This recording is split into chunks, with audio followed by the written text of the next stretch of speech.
गावाचं नावच अंजनगाव खेलोबा आहे. ज्या देवाच्या नावावरनं गावाची ओळख आहे, त्या देवाची मोजणी करायचा अधिकार कुणालाही नाही, अजिबात होणार नाही. जीव गेला तरी चालेल. अरे बघा, रात्री मोजणी झालेली एकदा. मुळात प्रशासनानं मुळात बेकायदेशीर कृत्य केले, त्याच्यावर कारवाई काय केली ते सांगा आणि मग मोजणीला या ना. तरी पण आम्ही प्रशासनाला सहकार्य केलं, रात्री मोजू दिलं. आता परत कशासाठी आलेत मोजायला? आमच्या मंदिराची जमीन मोजण्याचा अधिकार शासनाला पण नाही. हजारो वर्षाचं हे देवस्थान आहे.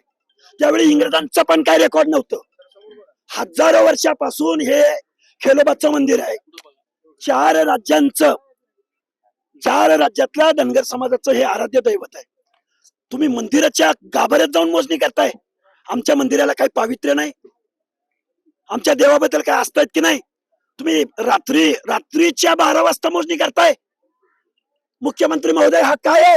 अरे बेकायदा कृत्य केलं, त्याच्यावर काहीतरी कारवाई करा ना. महाप्रश्न सुटणार कसा सुटणार म्हणजे? पहिल्यांदा बेकायदा कृत्य अरे छत्रपती शिवाजी महाराजांचा पुतळा मंदिराच्या प्रवेशद्वारावर बसवलाय, तो सन्मानानं स्थलांतरित करा आणि मग जमीन मोजायची.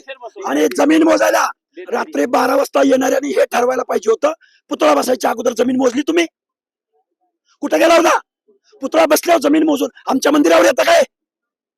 आमची अस्मिता आहे. शिवाजी महाराजांना आम्ही मानतो. छत्रपती शिवाजी महाराज आमचे हृदयस्थान आहेत, दैवत आहेत.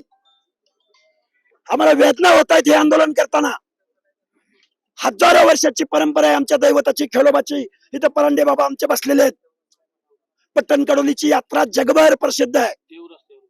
देव रस्त्यावर बसलाय, 2-3 दिवसापासून उपोषण करतायत. प्रशासनानं बेकायदा कृत्याला काय केलं प्रशासनानं? आणि आमचा देवळ मोजायला चाललेत. आजोबा, अरे मंदिर हजारो वर्षापूर्वीचं मंदिर आहे. या गावाचं नावच अंजनगाव खेलोबा आहे.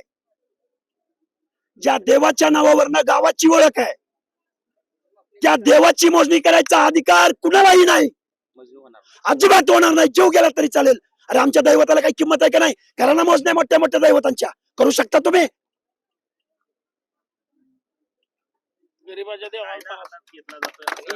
कायदा हे काय कायदेशीर आहे का? मग पुतळा बसवला तो कायदेशीर आहे का?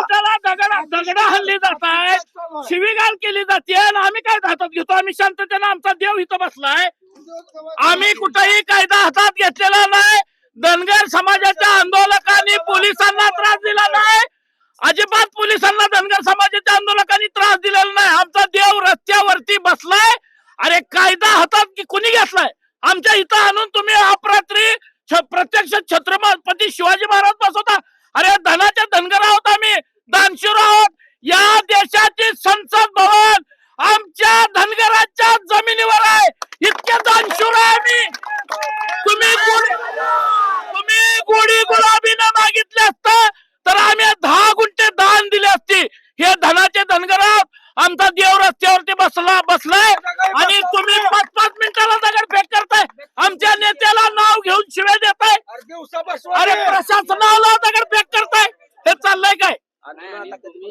आमचं आंदोलन जोपर्यंत छत्रपती शिवाजी महाराजांचा पुतळा सन्मानानं पावित्र्य राखून जोपर्यंत स्थलांतरित होणार नाही.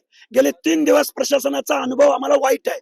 कुठलाही मंत्री, मुख्यमंत्री, गृह विभाग ज्या पद्धतीनं भूमिका घ्यायला हवी होती ती घेतलेली नाही.